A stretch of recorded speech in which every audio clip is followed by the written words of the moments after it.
ये पुस्तक गुरुजी को इसका हिंदी रूपांतर करके अर्पित करना का प्रयास है। कोई भूल चूक हो तो कृपया बताएगा।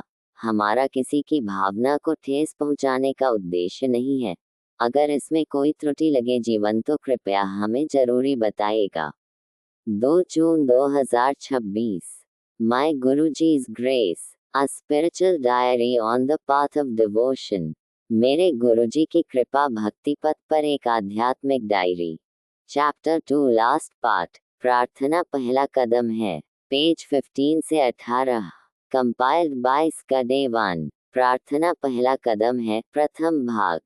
याद रखें, गुरुजी सदैव दयालु हैं। वे हमें हमारे कर्मों के हिसाब किताब में लिखी राशि से भी ज्यादा देते हैं।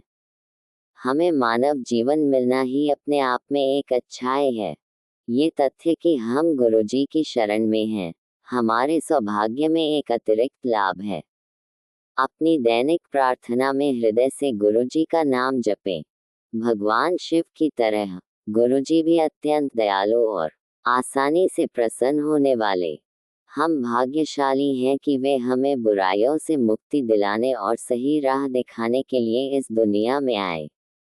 भगवान शिव की तरह गुरुजी ने भी घोर तपस्या की और उस अद्भुत शब्द कल्याण से अपना आशीर्वाद दिया। गुरुजी ने गुप्त पाठ के महत्व पर जोर दिया। उनके अनुसार प्रार्थना इतनी शांति से की जानी चाहिए कि हमारे बगल में बैठे व्यक्ति को पता ही न चले कि हम प्रार्थना कर रहे हैं। गुरुजी में सच्ची आस्था होनी चाहिए, जो जोड़ता है। गुरु के साथ रहने से हम विकृतियों का शिकार नहीं होते या संदेह के जाल में नहीं फंसते। अगर कोई एक पत्थर लेकर यह मान ले कि यह गुरुजी का प्रतीक है, तो ऐसा ही होगा। अगर हम सच्चे मन से उनकी ओर मुड़े, तो वे हमारी सुनते हैं। अगर हम उनसे सच्चे दिल से प्रेम करें, तो वे हमसे जुड़ जाते हैं। अगर हम गुरुजी के चरण कमलों में अपना सिर रखकर उनका जाप करें, ओम नमः शिवाय, शिवजी सदा सहाय, गुरुजी हमारे साथ रहेंगे। संत कबीर ने भी कहा है कि जब तक हम अपना सिर सिर्फ स्वार्थ ही नहीं, बल्कि आत्मस्वरूप भी नहीं सौंप देते, तब तक ईश्वर से मिलना संभव नहीं है। अपना सब कुछ, अपना अहंकार, अपनी अपेक्षाएं और अपने दुर्गुणों को त्याग दो और सरलता और विनम्रता से गुरु पूजा और साधना करो।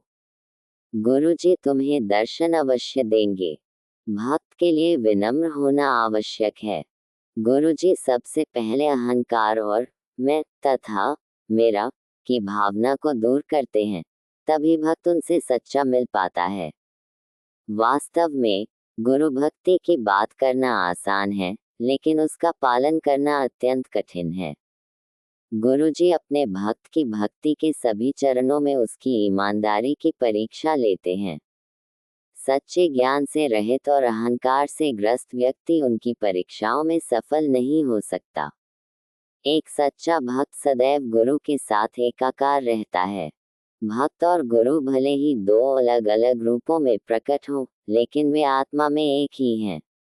गुरु की कृपा से भक्त सत्य और असत्य में भेद करने में सक्षम होता है।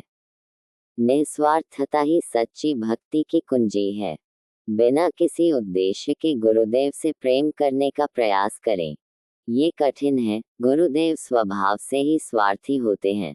फिर भी हमें बस ये याद रखना है कि गुरुदेव हमारी परवाह करते हैं और हमसे प्रेम करते हैं, जैसा कि प्रत्येक भक्त के जीवन में अनगिनत उदाहरण देखेंगे।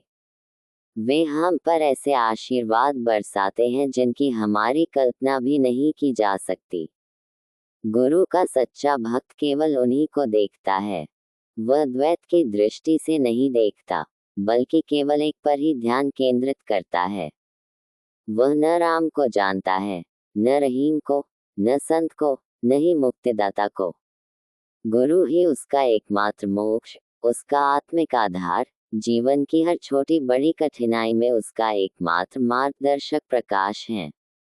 सच्चा भक्त अपने जीवन के हर रोम रोम में गुरुजी को अनुभव करता है। भक्ति के मार्ग पर अनेक पुरस्कार मिलते हैं। जैसे ही कोई गुरुजी की आराधना शुरू करता है, क्योंकि गुरु ही वह माध्यम है जिसके माध्यम से ईश्वर हमारे पास आते हैं। आध्यात्मिक साधक को आशीर्वाद प्राप्त होते हैं, उसका आत्मविश्वास बढ़ता है, शिष्य में आत्म मूल्यांकन की क्षमता विकसित होती है और जीवन की कठिनाइयों को सहने की शक्ति और सामर्थ्य प्राप्त होती है। वह हर चुनौती का आसानी से सामना कर लेता है। फिर भी कभी कभी आप बहुत प्रार्थना करने के बाद भी महसूस करते हैं कि गुरुजी ने आपकी प्रार्थना अनसुनी कर दी है। रहस्य है निरंतर प्रार्थना करना, बिना किसी लाभ या फल की चिंता किए। गुरुजी सब कुछ जानते हैं, आपको उनसे कुछ मांगने की जरूरत नहीं है। गुरुजी आपको बिना किसी शर्त के और हमेशा के लिए अपना आशीर्वाद देंगे और अंततः अगर वह आपके लिए सार्थक हो तो आपको उससे भी ज्यादा मिलेगा जो आपने मांगा है। लेकिन अगर आपकी इच्छाएं पूरी नहीं होती तो गुरुजी के प्रति आपका रवैया नहीं बदलना चाहिए। ये भी याद रखें कि अगर आपको गुरुजी पर विश्वास है तो आपको भटकने की जरूरत नहीं है। अपना धैर्य कभी न खोएं। आपको गुरुजी के प्रति अपनी आस्था और प्रेम बनाए रखना है, जैसा कि आप अपने प्रियजनों के प्रति रखते हैं। लेकिन गुरुजी का प्रेम मानवीय प्रेम से परे है। आपको अपने मन और हृदय में उनके साथ भावनात्मक रूप से जुड़ना होगा। ये गुरुजी की तस्वीर को देखने, उनसे प्रार्थना करने और उन्हें पुकारने जैसा है। आप उनसे प्रेम करने के लिए बाध्य हैं। वे आपके आत्मा के भाग्य और स्वामी दोनों हैं। जब आप उनसे ऐसे हृदय से प्रेम करते हैं जो सभी अशुद्धियों से मुक्त हो और जैसा कि वे जोर देकर कहते थे, बिना किसी कौम पुमानते के, तो वे हमेशा आपके साथ रहते हैं। यदि आप शुद्ध भक्ति के साथ गुरु के साथ एकाकार हो जाते हैं, वे आपकी इच्छाओं को पुनः प्राप्त करेंगे और आप जीवन के उतार चढ़ावों पर विजय प्राप्त करके अपना भाग्य लिखेंगे। वे बिना निराश हुए आपकी उचित अपेक्षाओं को पूरा करेंगे। उनके आशीर्वाद से आप अविचल मन से कष्ट सहेंगे और सुख दुख दोनों को सहजता से सहन करेंगे। आपको अपनी पूरी क्षमता से अपने कर्तव्यों का निर्वहन करने की शक्ति मिलेगी। निरंतर दयान गहन ध्यान में डूबे रहें, जैसा कि गुरुजी अक्सर जोर देते थे, उनका भला करें जो आपके जैसे सुविधा संपन्न नहीं है। गुरुजी, शुद्ध भक्ति वाले भक्त शीघ्र ही गुरुजी की सर्वोच्चता को समझ जाते हैं। वे सर्वोपरि हैं और हमारे लिए ईश्वर हैं। मैंने ईश्वर को नहीं देखा, लेकिन मैंने अपने गुरुजी में ईश्वर को देखा है। मैं उनके तेजस्वी चेहरे से अपनी आंखें नहीं हटा पा रहा था। दूसरों ने भी उन्हें घंटों निहारा होगा और फिर भी उनके दर्शन की इच्छा रखते होंगे। मैंने जो कुछ भी हासिल किया है, वह सिर्फ इसलिए संभव हुआ है क्योंकि वह मेरे भीतर है। कर्म का रहस्य गुरु के पास है। वह जो चाहते हैं, उसका फल मिलता है। अगर हम कुछ कर पाते हैं, तो वह सिर्फ गुरुजी की कृपा से ही होता है। आजकल का समय ऐसा है कि भटक जाना आसान है, क्योंकि हम अपनी रोजमर्रा की जिंदगी में कई मुश्किलों का सामना करते हैं। पाखंड, लालच, छल और अहंकार हमें हर कदम पर परेशान करते हैं।